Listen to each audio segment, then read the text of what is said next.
यहाँ से भाई हम अपने लास्ट वाले सेशन को कंटिन्यू कर रहे हैं। लास्ट वाले सेशन में हम लोग का क्वेश्चन नंबर 164 तक कवर हो गया था। आज के सेशन में हम लोग क्वेश्चन नंबर 165 और 166 यानी सिर्फ और सिर्फ दो क्वेश्चन यहाँ पे कवर करेंगे। दोनों क्वेश्चन काफ़ी ज़्यादा कॉन्सेप्चुअल है आपका। ऑलरेडी मैंने आपको एक एक्स्ट्रा लेक्चर दिया था भाई ऑटो ट्रांसफॉर्मर के ऊपर, क्योंकि अभी जो क्वेश्चंस आ रहे हैं ना ये पूरा का पूरा ऑटो ट्रांसफॉर्मर के ऊपर बेस्ड है। तो ऑटो ट्रांसफॉर्मर को यहाँ पे पहले समझना होगा।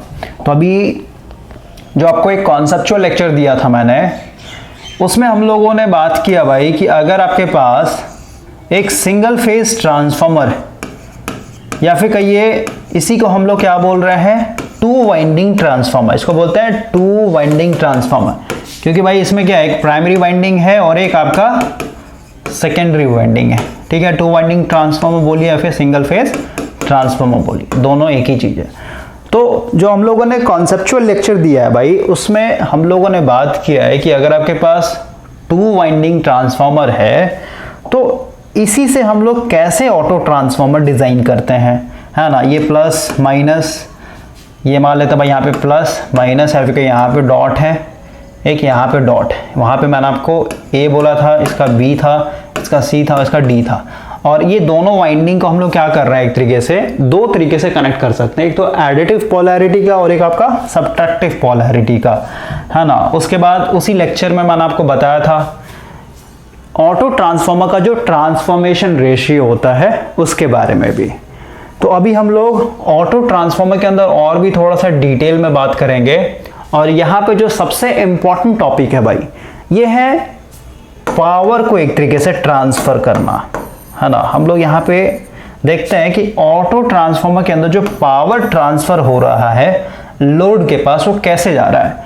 क्योंकि ये जो आपका टू वाइंडिंग ट्रांसफॉर्मर है, इसमें आप देख रहे हैं प्राइमरी और सेकेंडरी ये दोनों क्या इलेक्ट्रिकली आइसोलेटेड है। इसका मतलब क्या हुआ कि प्राइमरी साइड से सेकेंडरी साइड में जो पावर ट्रांसफर हो रहा है वो कैसे हो रहा है, यहाँ पे एक फ्लक्स सेटअप हो रहा है d∅dt नेचर का, और ये फ्लक्स रिस्पॉन्सिबल है यहाँ पे प्राइमरी साइड के पावर को एक तरीके से सेकेंडरी साइड में ट्रांसफॉर्म करने के लिए। क्लियर। लेकिन अगर आप ऑटो ट्रांसफॉर्मर के ऊपर फोकस करेंगे भाई, तो ऑटो ट्रांसफॉर्मर के अंदर आप देख रहे हैं कि जो आपका वाइंडिंग है प्राइमरी और सेकेंडरी दोनों क्या इलेक्ट्रिकली कनेक्टेड है। तो यहाँ पे जो पावर ट्रांसफर होता है ये दोनों तरीके से होगा। एक तो आपका होगा ट्रांसफॉर्मर एक्शन, ठीक है, यानी जो लोड के पास पावर जा रहा है ये अगर अपने आप में 100% है भाई, तो इसका कुछ हिस्सा क्या होगा, पावर ट्रांसफर होगा ट्रांसफॉर्मेशन एक्शन के कारण या फिर कहिए ट्रांसफॉर्मर एक्शन के कारण। क्लियर हुआ। और आप देख रहे हैं कि दोनों वाइंडिंग में ऑटो ट्रांसफॉर्मर के अंदर प्राइमरी और सेकेंडरी वाइंडिंग दोनों इलेक्ट्रिकली कनेक्टेड है। तो इलेक्ट्रिकल कंडक्शन के कारण भी क्या होता है, एक तरीके से पावर ट्रांसफर होता है। ठीक है, तो दूसरा जो पावर ट्रांसफर होगा वो होता है एक तरीके से इलेक्ट्रिक कंडक्शन के कारण। तो आज हम लोग इन्हीं दोनों के ऊपर बात करेंगे। लेकिन अभी जो फर्स्ट कॉन्सेप्चुअल लेक्चर दिया था मैंने आपको ऑटो ट्रांसफॉर्मर के बारे में, वहां पे हम लोगों ने स्पार्कहुसन बुक फॉलो किया था। आज हम लोग भाई थोड़ा सा दूसरा बुक पे आ रहे हैं, ये आपका पीएस भेमरा।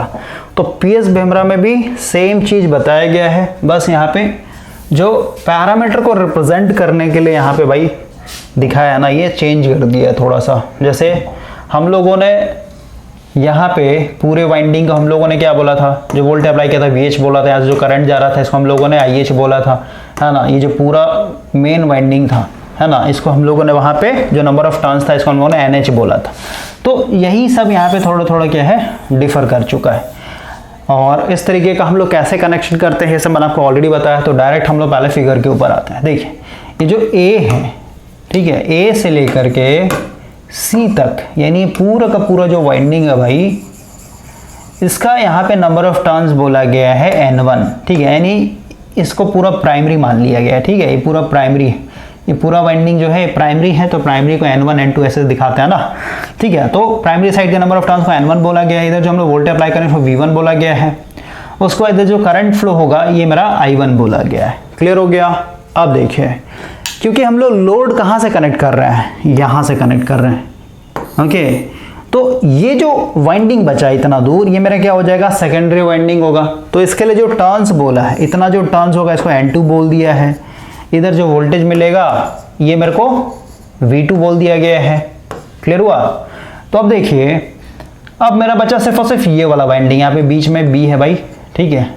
तो ओवरऑल आप समझिए A और B के बीच में कितना नंबर ऑफ टर्न्स होगा, टोटल नंबर ऑफ टर्न्स कितना है N1, A से लेके C तक N1 है ना, यहाँ से लेके यहाँ तक कितना है N2 है। तो ओवरऑल कितना हो जाएगा AB, यानी इतने के लिए कितना हो जाएगा आपका N1 माइनस N2, है ना।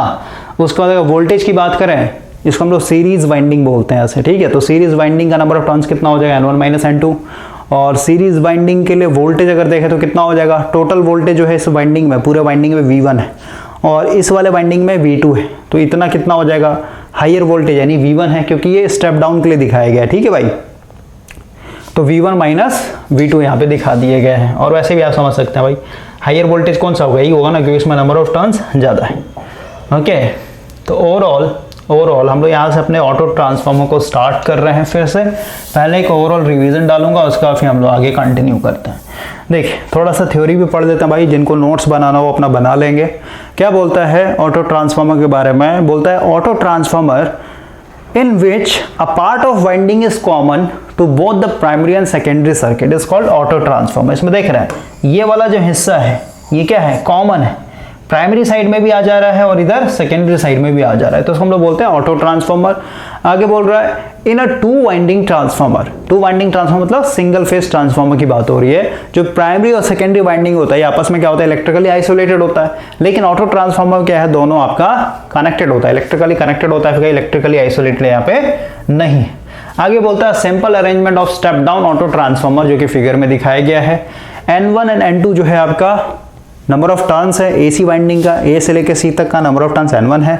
BC यानी ये B से लेके C तक इधर कितना है आपका N2 है। ऑलरेडी मैंने आपको डायग्राम समझा दिया है और यहाँ पे क्या क्या एक तरीके से रिप्रेजेंट किया गया ये भी बता दिया है। और एक चीज़ समझिए भाई, पहले आता है नेक्स्ट पेज पे। देखिए इस वाले पेज पे आता, आगे क्या बोल रहा है, जैसे ही आप यहाँ पे वोल्टेज अप्लाई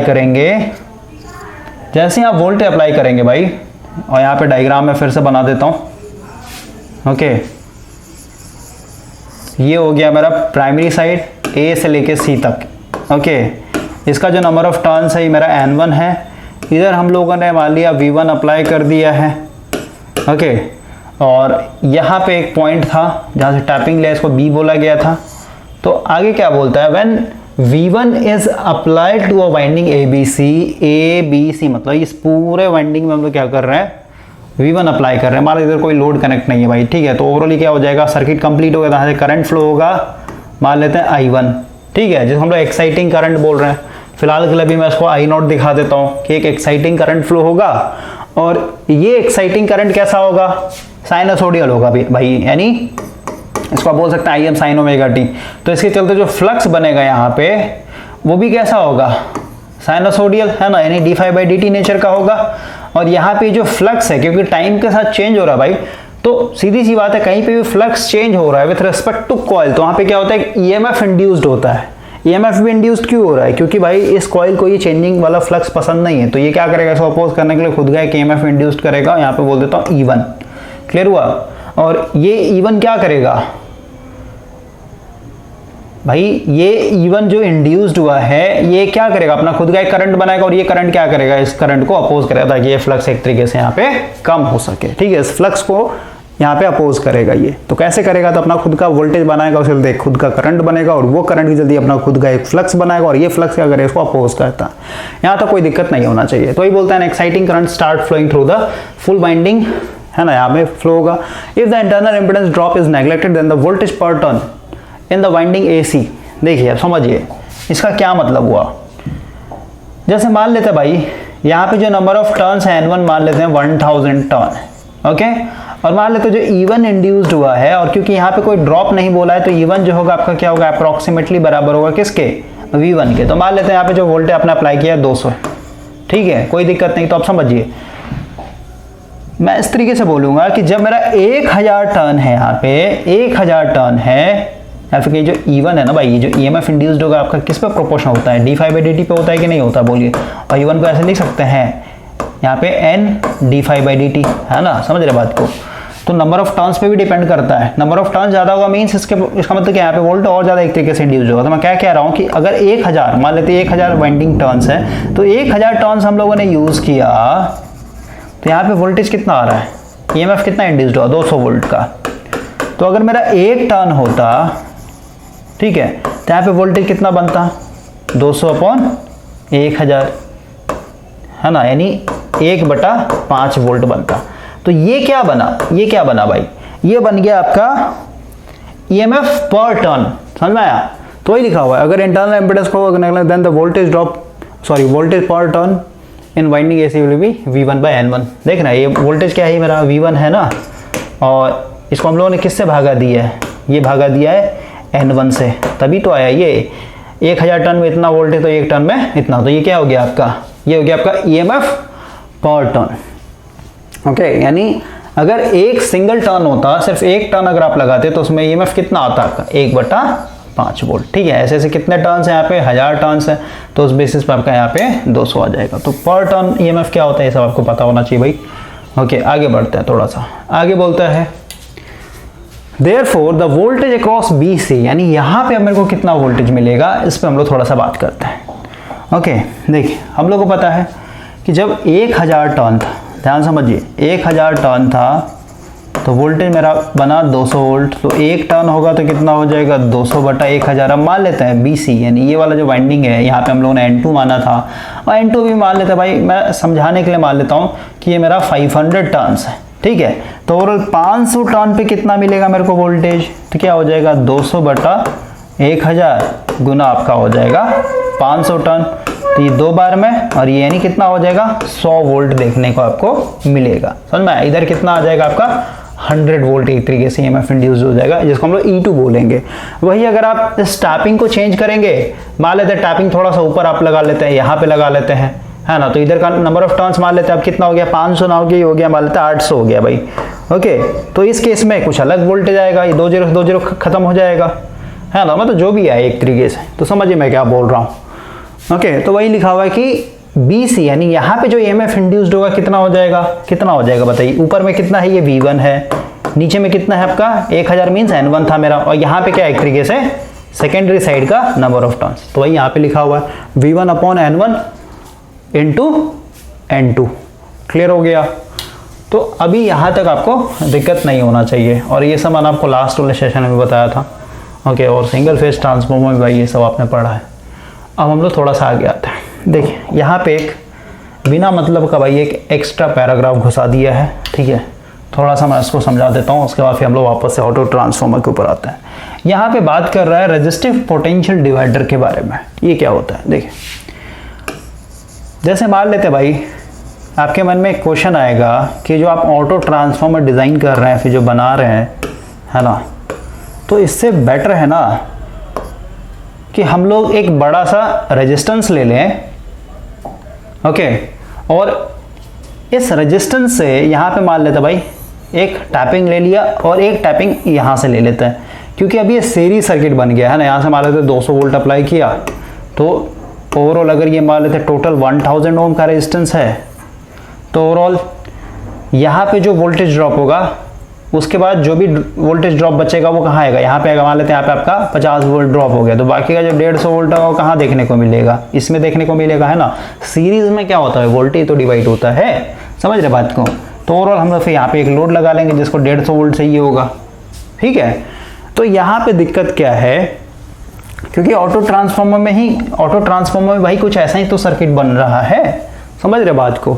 तो यहाँ पे एक क्वेश्चन है कि आप एक बड़ा सा रेजिस्टेंस ले लेते हैं और कुछ इस तरीके से आप टैपिंग कर लेते हैं। यहाँ पे भी आप एक तरीके से क्या कर सकते हैं, वोल्टेज को वेरी कर सकते हैं अपने लोड के हिसाब से, जो भी वोल्टेज का रिक्वायरमेंट होगा, है ना, उस बेसिस पर हम लोग कर सकते हैं यहाँ पे टैप चेंज करके।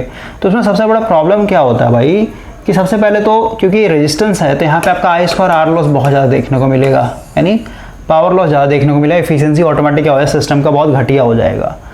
दूसरा सबसे बड़ा डिसएडवांटेज क्या है कि आप कभी भी यहाँ पे वोल्टेज को स्टेप अप नहीं कर सकते हैं। स्टेप अप कहने मतलब क्या, जैसे यहाँ पे प्राइमरी आपने लगाया 200 वोल्ट, तो कभी भी आपको यहाँ पे 200 वोल्ट से अधिक वोल्टेज नहीं मिल सकता है। दूसरा सबसे बड़ा डिसएडवांटेज है। उसके बाद यहाँ पे भाई जब आप नो लोड पे रखेंगे, जैसे सिस्टम नो लोड पे, तो नो लोड पे तो आपको ये 150 वोल्ट देखने को मिलेगा। लेकिन जैसे ही आप लोड लगाएंगे ना, जैसे ही आप लोड लगाएंगे, क्योंकि भाई नो लोड पे आपका ओवरऑल क्या हो रहा है, ये एक तरीके से सर्किट कंप्लीट हो रहा है, समझ में आया। और यहाँ पे अभी ओवरऑल रेजिस्टेंस कितना देखने को मिल रहा है, 1000, यानी यहाँ से कितना करंट फ्लो हो रहा होगा, कहने मतलब क्या है, करंट कितना फ्लो हो रहा होगा, आई इक्वल टू वोल्टेज कितना है 200 बटा रेजिस्टेंस कितना 1000 ओम, ठीक है। तो ये मेरा ओवरऑल कितना हो रहा होगा, यानी 1/5 एम्पीयर का करंट फ्लो हो रहा है सर्किट के अंदर, समझ में आया। अब जैसे अगर आप लोड लगाते हैं, मान लेते एक बल्ब लगा दिया मैंने 100 वॉट का, तो जैसे आप लोड लगाएंगे भाई, तो यहाँ पे एक और रेजिस्टेंस क्या हो गया, इसके पैरेलल में लग गया है, ठीक है। तो ओवरऑल इन दोनों के चलते एक नया रेजिस्टेंस मिलेगा, और जो रेजिस्टेंस मिलेगा ये इसके सीरीज में आ जाएगा। इसका मतलब क्या हुआ, पूरे सर्किट का करंट ही चेंज हो जाएगा। और करंट अगर चेंज हो गया तो सीधी सी बात है, अब यहाँ पे वोल्टेज ड्रॉप अलग होगा और यहाँ पे फिर आपको वोल्टेज ड्रॉप दूसरा देखने को मिलेगा। तो ये भी एक बहुत बड़ा डिसएडवांटेज है, समझ में आया। तो अगर आप यहाँ पे थ्योरी पढ़ेंगे, थ्योरी में यही सब लिखा हुआ है कि हम लोग क्यों नहीं यूज कर सकते पोटेंशियल डिवाइडर को वोल्टेज, डिफरेंट वोल्टेज को अचीव करने के लिए। तो बोलता है at first side an auto transformer appear to be similar to a resistance potential divider, यानी ये वाला सर्किट ऑटो ट्रांसफार्मर का जो सर्किट है वो बिल्कुल आपको एक ही जैसा देखने को लग रहा है ना, समझे। लेकिन यहाँ पे दोनों में बहुत डिफरेंस है। कैसे डिफरेंस, तो क्या बोलता है, a resistive potential divider can't step up the voltage. मैंने आपको बताया लोड के पास कभी भी आप सप्लाई वोल्टेज से ज्यादा वोल्टेज नहीं बना सकते हैं, whereas it is possible in auto transform, auto transform में जबकि ये पॉसिबल है। अगला बोलता है potential divider has more losses, ठीक है।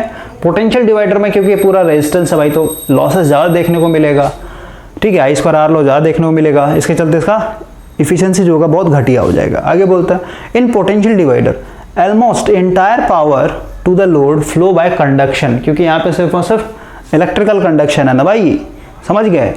लेकिन वही ऑटो ट्रांसफार्मर की बात करें तो ऑटो ट्रांसफार्मर में क्या होता है, पावर दो तरीके से ट्रांसफर होता है, एक तो कंडक्शन के थ्रू यानी इलेक्ट्रिकल कंडक्शन के थ्रू, और दूसरा आपका हो जाएगा ट्रांसफार्मर एक्शन के थ्रू, ठीक है।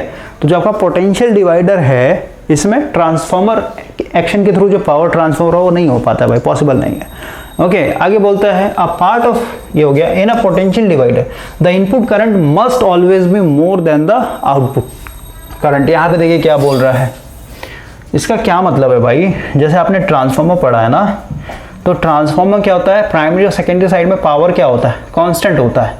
इसका मतलब क्या हुआ कि अगर आप कोई स्टेप अप ट्रांसफार्मर ले रहे हैं, स्टेप अप ट्रांसफार्मर ले रहे हैं भाई, तो सेकेंडरी साइड में जो आपको वोल्टेज देखने को मिलेगा वो हाई देखने को मिलेगा। ओके इधर आपका वोल्टेज हाई होगा, लेकिन जिस रिस्पेक्ट में आपने वोल्टेज को हाई किया है उसी रिस्पेक्ट में क्या हो जाएगा, वह करंट एक तरीके से डाउन हो जाए, यानी जिधर मेरा हाई वोल्टेज वाइंडिंग होता है तो करंट मेरा क्या होता है, लो होता है। लेकिन ये जो आपका पोटेंशियल डिवाइडर वाला जो मेथड है इसमें आप कभी भी ऐसा नहीं, क्योंकि यहाँ पे आप देख रहे हैं जैसे आप यहाँ पे लोड लगाएंगे भाई, यहाँ पे KCL अप्लाई कीजिए ना, यहाँ से अगर करंट मान लेते 10 एम्पियर जा रहा है तो भाई यहाँ पे आते ही क्या हो गया, आपका दो पार्ट में डिवाइड हो गया, एक कुछ करंट इधर चला गया और मतलब भाई पढ़िए ना, इनपुट करंट हमेशा क्या होगा, लार्ज होगा एज कम्पेयर टू, क्योंकि यहाँ पे क्या हो रहा है, KCL लगाने पे डिवाइड हो जा रहा है ना, कुछ करंट इधर चला जा रहा है, कुछ करंट इधर चला जा रहा है, समझ गया, दो पार्ट में डिवाइड हो जा रहा है। इसका मतलब क्या हुआ, इधर लोड साइड में जो करंट देखने को मिलेगा हमेशा क्या होगा, इनपुट साइड से जो करंट आ रहा है उसे कम ही देखने को मिलेगा ना। तो वही बोलता है the input current must always be more than the output current, ये हमेशा बड़ा होगा। This is not so in auto transform, auto transform ऐसा पॉसिबल नहीं है भाई। मान लेते आप स्टेप डाउन बना लिए, स्टेप डाउन बनाने का मतलब क्या, सेकेंडरी साइड में वोल्टेज होगा क्या हो जाएगा, लो हो जाएगा, लेकिन इधर करंट क्या हो जाएगा आपका, ये लार्ज हो जाता है। जिस रिस्पेक्ट में आपने या फिर जिस रेशियो में आपने वोल्टेज को डाउन किया है उसी रेशियो से करंट आपका बढ़ जाता है, क्योंकि पावर आपको यहाँ पे कांस्टेंट रखना पड़ता है। तो इतना सारा एक तरीके से यहाँ पे डिमेरिट है। आगे क्या बोलता है, some of the statements made here can be appreciated only after going through the remaining part of this article, यानी और भी डिटेल में अगर आपको इन डिफरेंस को समझना है तो पहले ये जो आर्टिकल है आपका ये पूरा हम लोग कंप्लीट करते हैं, यानी पहले ऑटो ट्रांसफार्मर को समझते हैं, उसके बाद फिर आपको और भी बेटर तरीके से क्लियर हो जाएगा। जैसे अभी आपको ये समझ में नहीं आ रहा होगा कि ऑटो ट्रांसफार्मर में जो पावर ट्रांसफर हो रहा है कंडक्शन के थ्रू और ट्रांसफार्मर एक्शन के थ्रू वो कैसे होता है। ओके तो अभी हम लोग आगे आते हैं भाई, देखिए क्या बोल रहा है, फिर से वही डायग्राम को आपको दिमाग में रखना है जो इस बुक में फर्स्ट पेज में दिखाया गया था। क्या बोल रहा है, when the switch is closed, switch कहाँ पे लगा हुआ है, सर्किट वाला जो फोटो है ना इसको इंपोर्ट ही कर देता हूँ मैं, ज़्यादा बेटर हो जाएगा।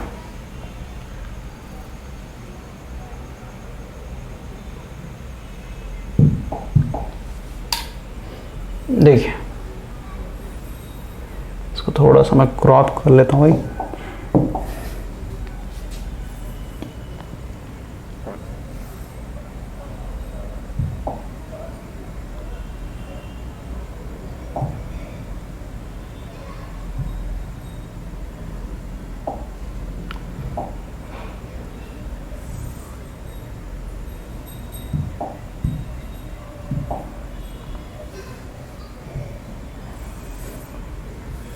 देखिए ये हम लोग का सर्किट है, यहाँ पे एक स्विच लगा हुआ है। स्विच क्लोज कहने का मतलब क्या है कि आपने सेकेंडरी को एक तरीके से कनेक्ट कर दिया है। क्लियर हो गया, यानी अभी आपका लोड कनेक्टेड। तो देखिए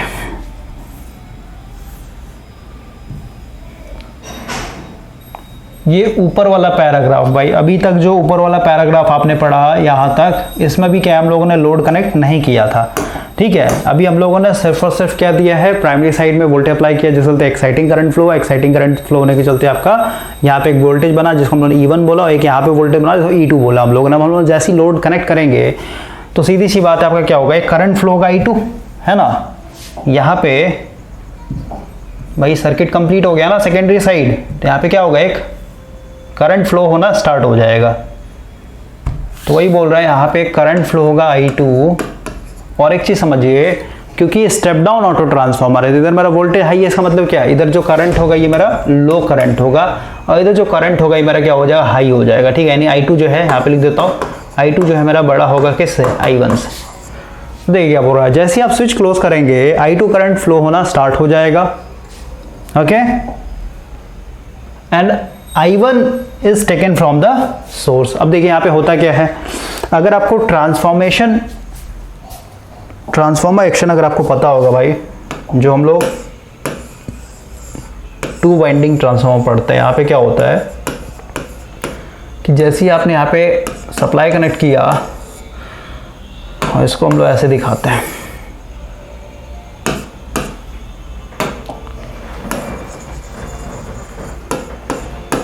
और ये सब भाई समझने में ना आपको टाइम लगेगा थोड़ा। ठीक है, तो लेक्चर्स जो बहुत ज़्यादा लंबे होते चले जा रहे हैं ना, वो सब अगर आपने स्किप कर दिया तो ये सब फिर समझने का या फिर कहिए इतना मेहनत करने का कोई मतलब नहीं है।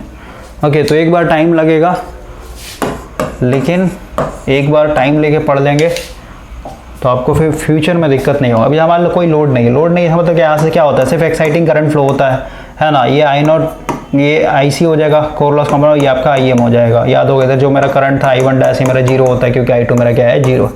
क्लियर हुआ। अब देखिए जैसे हम लोग लोड कनेक्ट कर रहे थे, तो लोड कनेक्ट करते हैं क्या होगा यहाँ पे, अब यहाँ पे एक I2 करंट फ्लो होगा, और ये I2 क्या करेगा, खुद का एक फ्लक्स बनाएगा, और ये फ्लक्स क्या कर रहा था, जो आपका मेन फ्लक्स था उसको अपोज कर रहा था हमेशा, है ना। यहाँ पे जैसे ही आपने एक्साइटिंग करंट दिया तो एक फ्लक्स बना था, इस तरीके से ये सेकेंडरी में लिंक करा था, यहाँ पे E2 इंड्यूस था। लेकिन जैसे आप लोड लगाएंगे तो यहाँ पे क्या हो जाएगा, एक I2 करंट फ्लो होगा, I2 करंट के चलते फ्लक्स होगा φ2, है ना। इसमें जो करंट फ्लो कैसे होगा, इस डायरेक्शन में होगा, ऐसे ऊपर तरफ, इस फ्लक्स को अपोज करेगा हमेशा।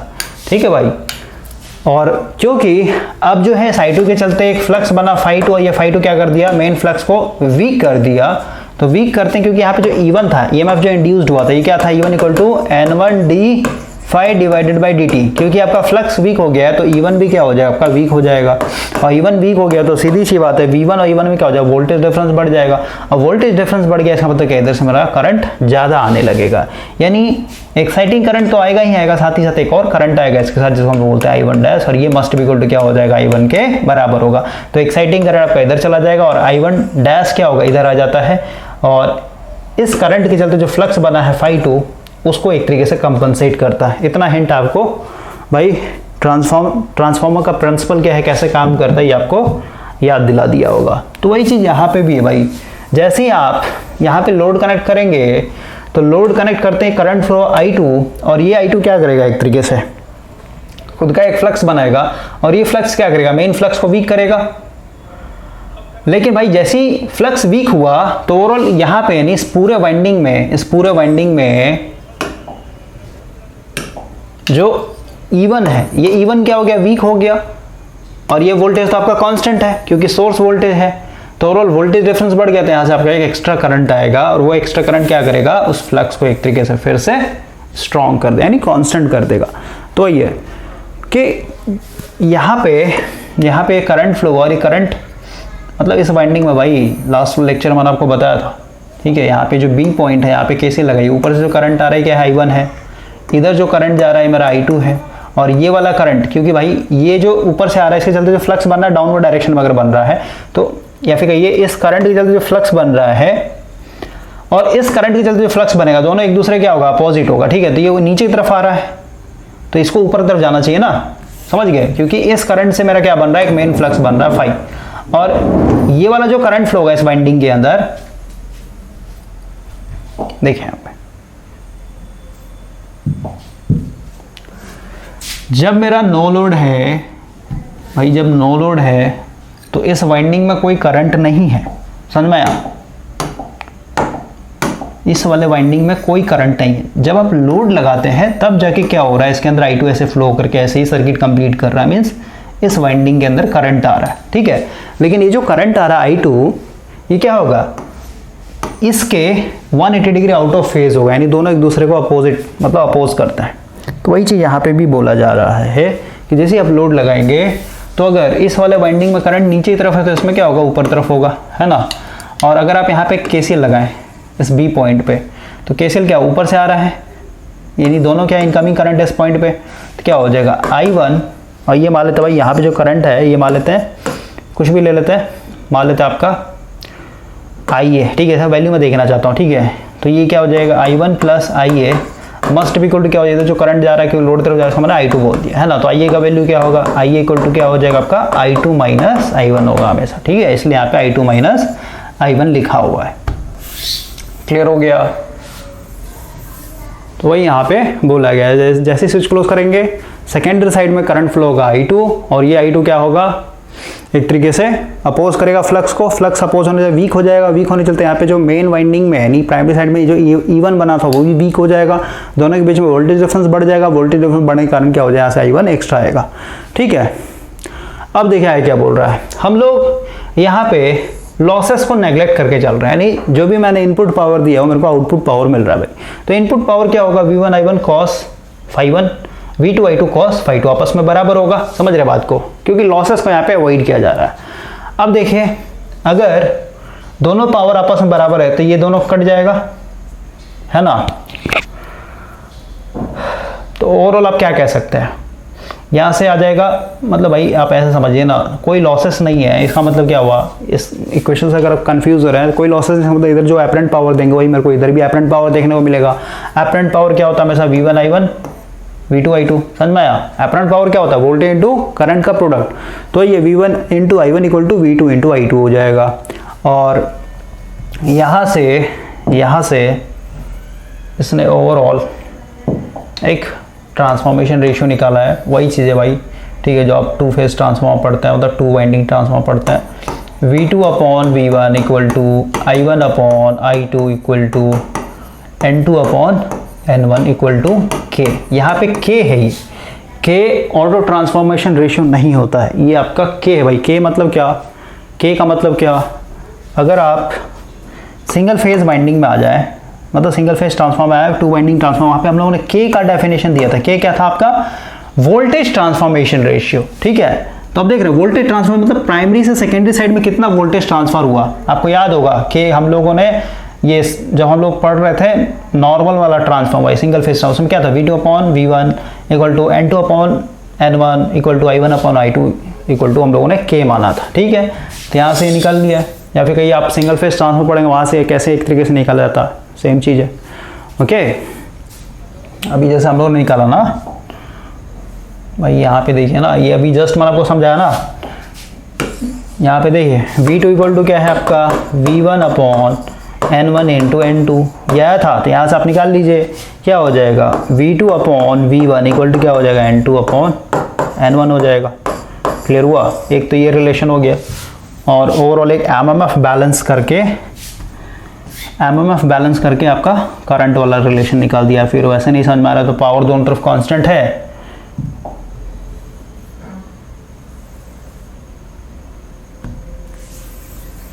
पावर आपका दोनों तरफ कांस्टेंट है ना,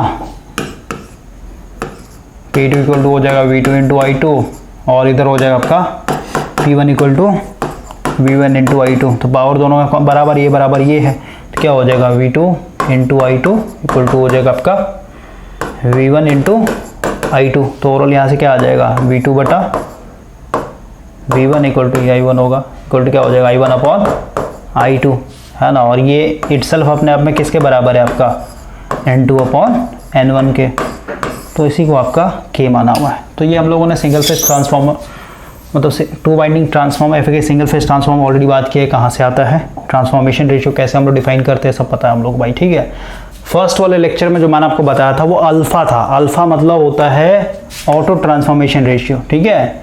तो अल्फा हमेशा क्या होना चाहिए, ग्रेटर देन 1 हो जाए, फिर एटलीस्ट यूनिटी के बराबर होना चाहिए, ठीक है। तो वो अलग चीज़ है, ये अलग चीज़ है आपका। जो हम लोगों ने डिफाइन किया था भाई अल्फा ऑटो, वो क्या था VH upon VL equal to NH upon NL equal to आपका यहाँ पे था I1 अपॉन यानी इधर आपका लो हो जाएगा और इधर आपका ये मतलब जस्ट अपोजिट चलता है। ये आपका एक तरीके से ऑटो था, ठीक है। तो दोनों में कंफ्यूज नहीं होना है, ये आपका अलग चीज़ है, ये आपका अलग चीज़ है, ठीक है। तो ओवरऑल हम लोग इस पे रहते हैं अभी फिलहाल के लिए। ये आपका एक तरीके वोल्टेज ट्रांसफॉर्मेशन रेशियो का यहाँ पे दिखा दिया है। अब आगे पढ़ते हैं थोड़ा सा। देखिए हम लोग को जो समझना है यहाँ से स्टार्ट हो रहा है। बोलता है here K is less than unity, सीधी सी बात है K का वैल्यू लेस देन होगा, क्यों? क्योंकि हम लोगों ने स्टेप डाउन ट्रांसफॉर्मर लिया भाई, तो V2 आपका क्या होगा, हमेशा कम होगा V1 के मुकाबले। समझ में आया? V2 क्योंकि भाई मेरा लो वोल्टेज है, मतलब समझिए ना, ये स्टेप डाउन है, तो V2 क्या है आपका V1 से हमेशा कम है, तो ओवरऑल K का वैल्यू लेस देन आएगा। इसे हम लोग को मतलब आगे पढ़ते हैं। देखिए हम लोग को यहाँ पे समझना भाई एमएमएफ बैलेंसिंग का कॉन्सेप्ट, जो कि ऑलरेडी मैंने आपको बता दिया, एक्स्ट्रा जा रहा है आपके लिए। बोलता है let the A terminal B positive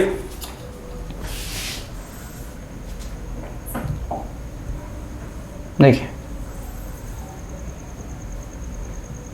इस वाले टर्मिनल उसने पॉजिटिव बोल दिया है। आगे बोलता है विथ रिस्पेक्ट टू C, यानी ये मेरा नेगेटिव हो गया है, तो ओवरऑल करंट मेरा ऐसे ही आएगा। आगे बोलता है at instant then at no load the exciting current flow through the AC। सीधी सी बात है, इधर मेरा नो लोड पे मतलब इधर मेरा वाइंडिंग ओपन है भाई, कोई करंट नहीं आता, मतलब पूरा एक्साइटिंग करंट क्या होगा इसमें फ्लो होगा। आगे बोलता है मतलब अभी जो समझाया ना वही चीज़ बोल रहा है। आगे बोलता है it establish a working MMF, यानी यहाँ पे फ्लक्स बना होगा, ठीक है। और वो फ्लक्स को इसने बोल दिया कि करंट डायरेक्शन नीचे की तरफ है, तो फ्लक्स का भी डायरेक्शन नीचे की तरफ ले लिया है, कोई दिक्कत नहीं। आगे देखिए क्या बोल रहा है, when switch S is close, जैसे आप लोड लगाएंगे the current in the winding BC, यानी इसके अंदर एक फ्लो होने लगेगा, इस BC वाले वाइंडिंग के अंदर फ्लो होने लगेगा, okay. Must flow from C to B की तरफ, यानी नीचे से ऊपर तरफ जाएगा। डायरेक्शन देख रहे हैं I2 माइनस I1, जो अभी प्रूफ करवा मैंने KCL लगा करके, क्योंकि भाई ये क्या करेगा, इस I1 को हमेशा अपोज करेगा ट्रांसफॉर्मर एक्शन के थ्रू, या फिर कहीं लेंस लॉ को सेटिस्फाई करने के लिए, ठीक है। तो ही बोल रहा है जैसे ही स्विच क्लोज करेंगे एक BC वाइंडिंग के अंदर करंट फ्लो होगा C से B की तरफ, और ये अपना खुद का एक MF बनाएगा, और ये MF क्या करेगा, जो मेन MMF था या फिर जो वर्किंग MMF था उसको अपोज करेगा, ठीक है, लेंस लॉ को सेटिस्फाई करने के लिए। Since the working MMF in a transformer remain constant, हमेशा कांस्टेंट रहता है, at its no load, no load पे जो वैल्यू वही लोडेड पे भी होना चाहिए, मतलब कांस्टेंट है। तो बोलता है the primary must draw additional current I1 from the source, उसको बैलेंस करने के लिए फिर से क्या होगा, प्राइमरी साइड में मेरा एक एक्स्ट्रा करंट फ्लो होगा in order to neutralise the effect of ICB, यानी इसके अंदर जो करंट फ्लो है उसको न्यूट्रलाइज करने के लिए। बोलता है in winding AC I1 flow from, मतलब वही सब लिखा हुआ है जो मैंने आपको समझाया यहाँ पे, ठीक है। आगे पढ़ते हैं यहाँ पे। तो ICB क्या होता है, क्या जो करंट है मेरा कहां से लेके कहां तक,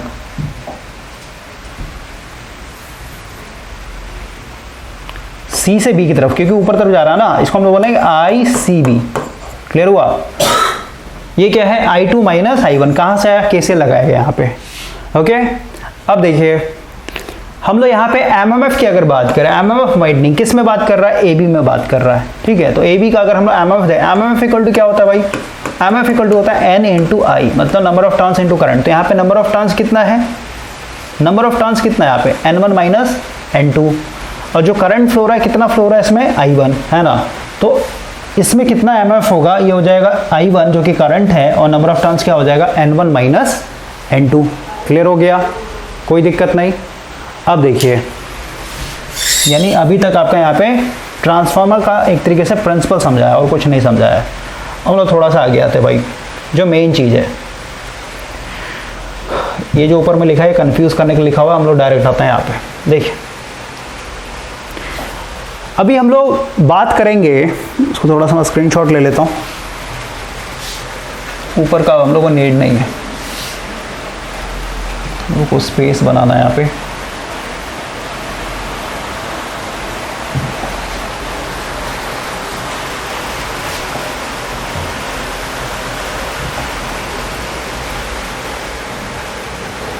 देखिए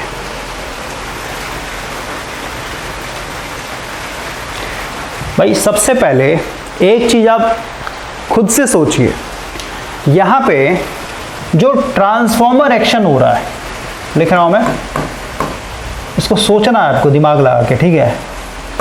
जो ट्रांसफॉर्मर एक्शन हो रहा है, अगर आप ध्यान से देखें, ट्रांसफॉर्मर एक्शन क्या था कि ये अगर प्राइमरी वाइंडिंग है और ये अगर सेकेंडरी वाइंडिंग है, यहाँ पे आपने सप्लाई दे दिया, तो जैसे आप लोड लगाएंगे तो यहाँ पे करंट फ्लो होगा I2, और ये करंट क्या कर रहा है, इधर वाले करंट को, यानी इसके अंदर जो करंट फ्लो हो रहा है और इसके अंदर जो करंट फ्लो हो रहा है I2, ठीक है, ये वाला वाइंडिंग का जो करंट है ये वाला वाइंडिंग को क्या करता है, हमेशा अपोज करता है। समझ में, यही आपका एक तरीके से ट्रांसफॉर्मर एक्शन। और यहाँ पे एमएमएफ को बैलेंस करने के लिए फिर से क्या हो रहा है, यहाँ से एक एक्स्ट्रा करंट आ रहा है, क्योंकि यहाँ पे आपका जो E1 है वो एक तरीके से वीक हो जा रहा है, फ्लक्स डाउन होने के चलते। तो यहाँ पे देखिए जो ट्रांसफॉर्मर एक्शन हो रहा है यहाँ पे, अगर आप ध्यान से देखें तो जो अपोजिंग करंट फ्लो, जैसे आपने लोड लगाई, ये करंट फ्लो हुआ I2, क्लियर, ये करंट फ्लो हुआ I2 है ना, या फिर कहिए इस वाइंडिंग के अंदर एक करंट फ्लो होने लग गया, ठीक है, किस में, सिर्फ और सिर्फ बी और सी, क्योंकि ये ऊपर की तरफ जा रहा है, लोड लगाने के चलते ही ना भाई ये करंट फ्लो हुआ इसके अंदर। समझ में, जब लोड नहीं लगाया था इसके अंदर क्या हो रहा था, करंट सिर्फ और सिर्फ एक I0 करंट फ्लो हो रहा था, ऐसे जा रहा था, ठीक है। अपोजिट डायरेक्शन में करंट कैसे है, जब आपने यहाँ पे लोड लगाया, ठीक है, तो इसके अंदर जो करंट फ्लो हो रहा है I2 माइनस I1, ये क्या कर रहा है, ये इस वाले वाइंडिंग में, यानी जो AB वाइंडिंग है, AB वाइंडिंग, इसके अंदर जो करंट फ्लो हो रहा है I1, इसको अपोज कर रहा है, ठीक है। यानी मैं लिखता हूँ ICB, यानी C से B की तरफ जो करंट जा रहा है ये क्या कर रहा है, अपोज कर रहा है।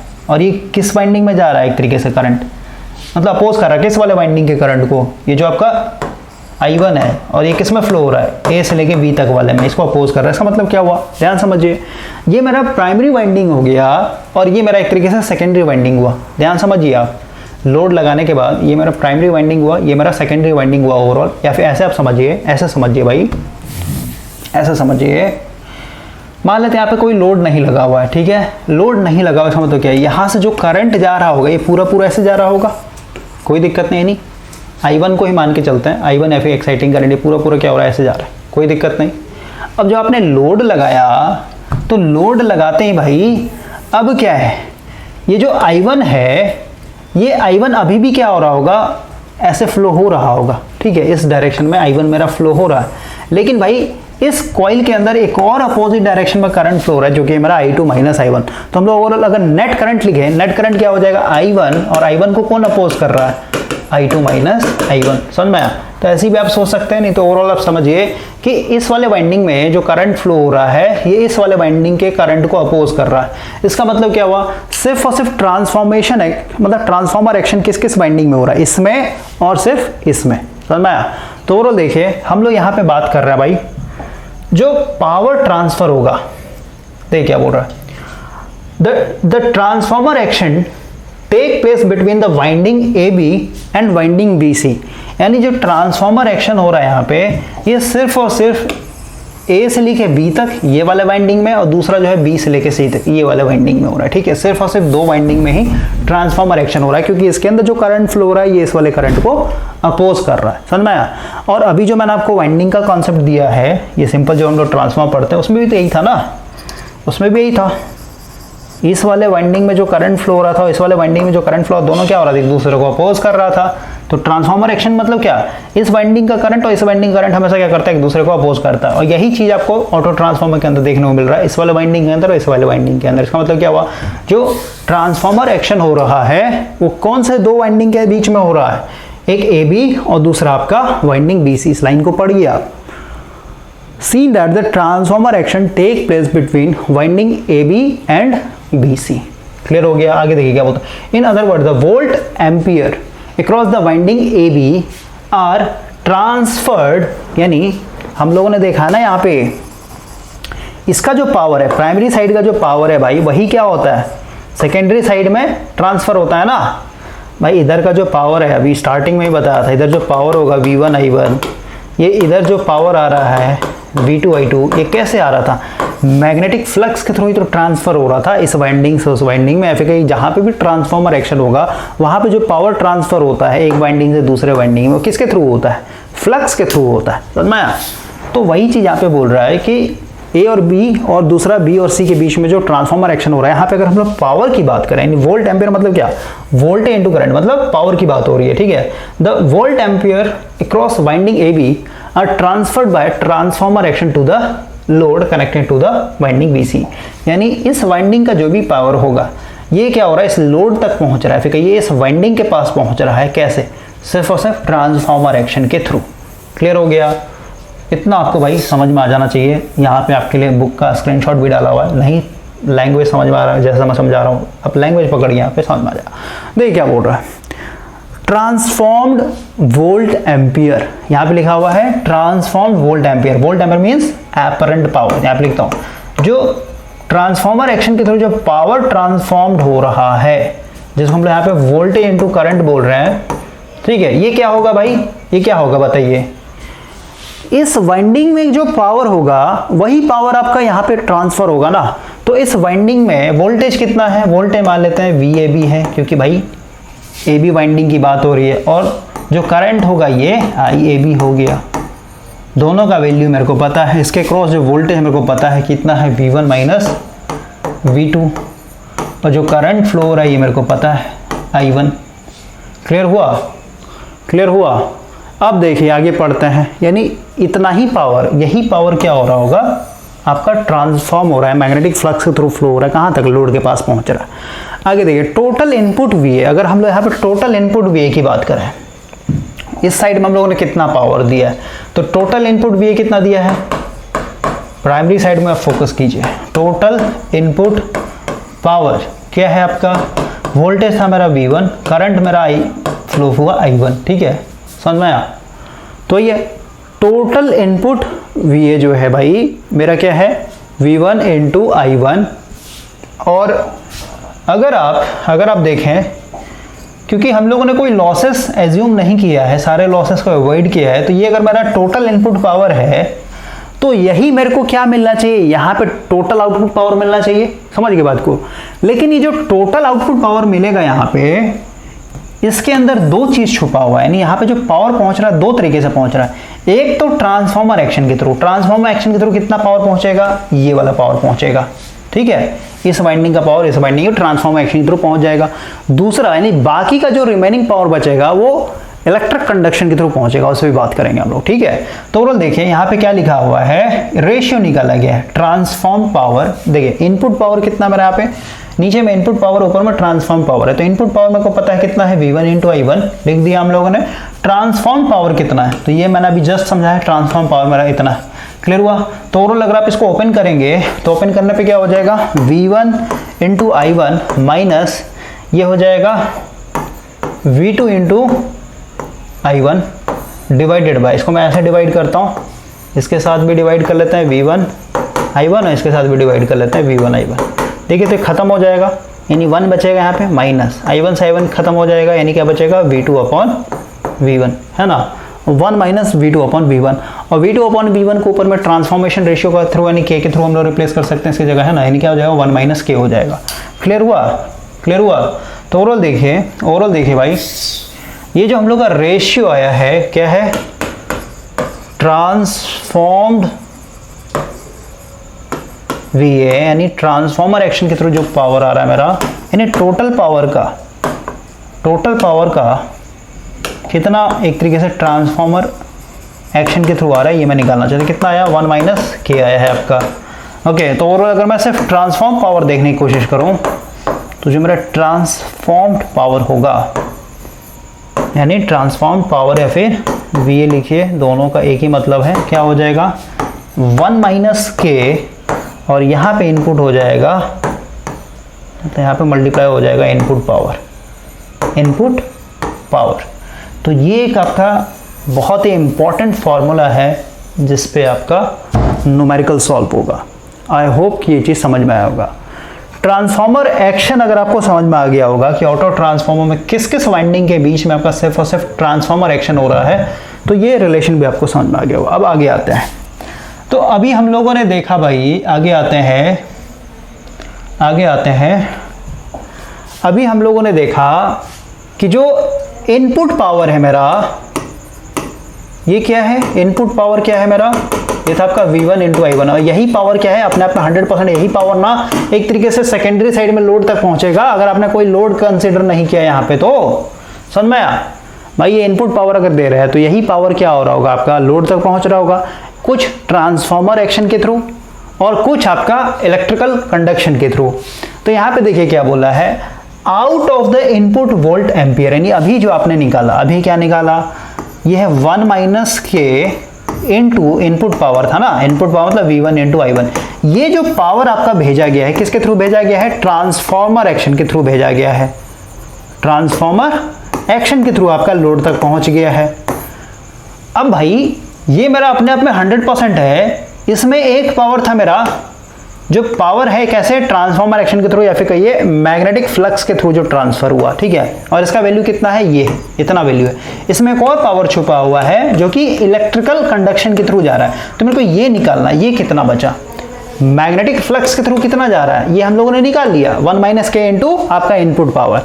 अब मेरे को देखना है कि इसमें से अब इलेक्ट्रिकल कंडक्शन के थ्रू कितना पावर जा रहा है। तो देखिए हम लोग यहाँ पे लिख सकते हैं कि जो मेरा टोटल इनपुट पावर है, यहाँ पे लिखता हूँ, टोटल इनपुट पावर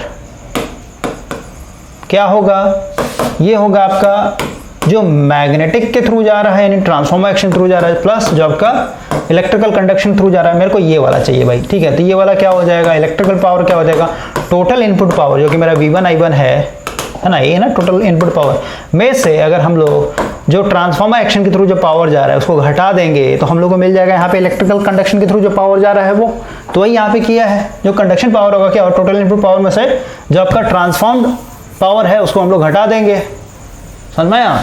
तो ओवरऑल यहाँ पे इनपुट पावर है मेरा V1 I1 माइनस ये मेरा ट्रांसफॉर्म पावर था, है ना भाई, यही तो इतना ही पावर ना एक तरीके से AB वाइंडिंग में था और AB वाइंडिंग एक तरीके से सेकेंड BC वाइंडिंग में भेज रहा था, तो कितना आ गया आपका V2 I2 बच गया, ठीक है।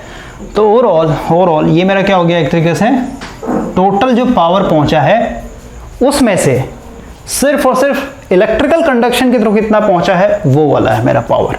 क्लियर। अब देखिए इसी को रेशियो से भी निकाल सकते हैं, है ना। एक और फॉर्मूला यहाँ पे डिफाइन करता हूँ कि टोटल अगर इनपुट पावर है मेरा, इनपुट पावर और इनपुट पावर का कितना हिस्सा एक तरीके से कंडक्शन के थ्रू आया है, ठीक है, कंडक्टेड पावर।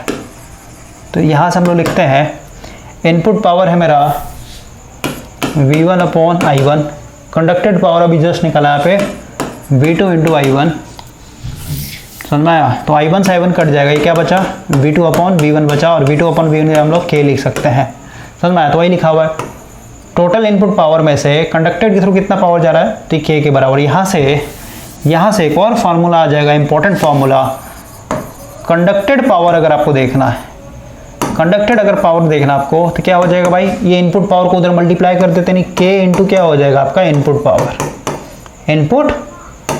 पावर, समझ में आया। ये आपका दूसरा सबसे इंपॉर्टेंट फॉर्मूला हुआ। तो इस दो फॉर्मूले को आपको यहाँ पे दिमाग में रखना है। एक तो ये वाला फॉर्मूला हो गया, क्योंकि आप इनपुट पावर को उधर भेजेंगे तो आपका यहाँ पे क्या हो जाएगा, 1 माइनस के इंटू ट्रांसफॉर्म पावर हो जाएगा, और यहाँ से अगर आप इनपुट पावर इधर भेजें तो के इंटू इनपुट पावर यानी कंडक्टेड पावर हो जाएगा। आई होप कि ये चीज़ समझ में आ गया होगा। अब हम लोग अपने आते हैं क्वेश्चन के ऊपर। क्वेश्चन आपका यही था। ओके, देखिए पहला क्वेश्चन क्या बोल रहा है, एक ऑटो ट्रांसफॉर्मर है और बोल रहा है इसका ट्रांसफॉर्मेशन रेशियो दिया हुआ है, यानी के का वैल्यू दिया हुआ है 0.8, supply a load of 10 kilowatt. ठीक है, लोड दिया हुआ है 10 किलोवाट।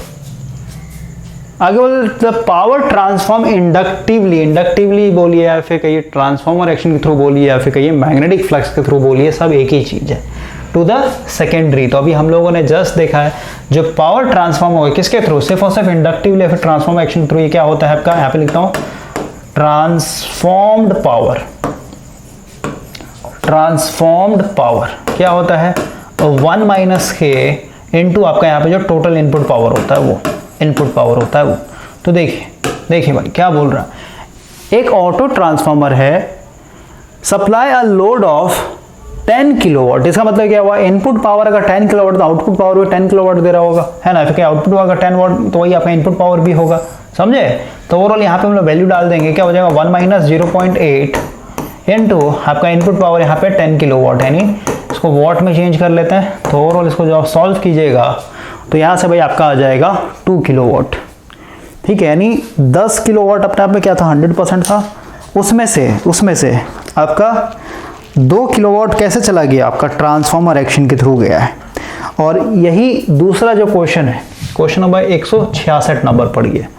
इसमें देखिए क्या बोल रहा है, द पावर ट्रांसफर कंडक्टिव, यानी बाकी का जो पावर है तो ऐसे ही आपका निकल जाएगा 8 किलोवाट, क्योंकि टोटल 10 किलोवाट था। लेकिन यहाँ पे भी आपको समझना भाई, इसका आप बुक का सॉल्यूशन देखिए, उसमें दिया हुआ है आपका जो आपका कंडक्टेड के थ्रू यानी कंडक्शन थ्रू पावर जाता है, क्या हो जाएगा इनपुट पावर इनटू आपका जो के, यही क्या हो जाएगा आपका इलेक्ट्रिकल पावर, यानी कंडक्शन थ्रू जा रहा था। इनपुट पावर आपका 10 है, ये हो जाएगा 0.8, तो ये हो जाएगा खत्म, यानी यहाँ से आ जाएगा आपका 8 किलोवाट। ओके, तो ये दो फॉर्मूला आपको दिमाग में रखना है। आई होप कि आपको ये चीज़ समझ में आया होगा।